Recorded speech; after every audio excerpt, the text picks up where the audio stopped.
мугалимдер жана студенттер, табигый илимдер жана туризм институтунун ушу ачылыш выставкага келип, сүрөт көргөзмөгө келип отурабыз. Бүгүн фонд Илбирис тарабынан сүрөт көргөзмөсү уюштурулуп, бул жерде жаныбар дүйнөсү, анын ичинде Илбирис тоо экосистемаларынын ар кандай түрлөрүн чагылдырышкан.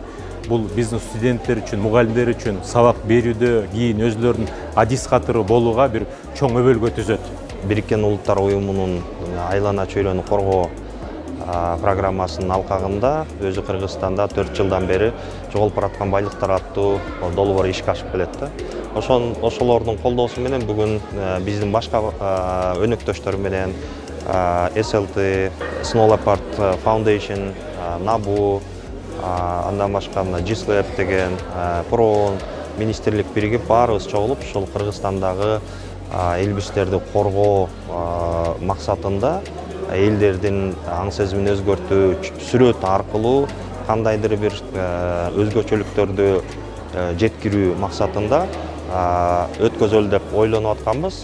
Бул негизги Элбирис эл аралык күнүнө туура келип калды да. 2012 жылдан баштап ушул Элбиристи коргоо боюнча чоң программа ачылган. Ошо 12 мамлекеттин аймагында ошо Элбирис байырлаган ареалдын тегерегинде ушул программа иштеп, ар бир өлкө өзүнүн ошо алдыга койгон максаттарын, Элбиристи коргоо максатын коюп келатат да. Анан ар бир өлкөдө өзүнчө партнерлор бар Элбиристи коргоо боюнча. Анан ошолордун кылып аткан иштери кандай болуп атат? Ошол эмне кылып атат? 12 жылдан бери эмне кылып атат? Анан азыркы учурда кандай иштер жүрүп атат деген кээ бир үзүндү катары ошо көргөзмө менен элге тааныштырсакпы деген ой болгон да.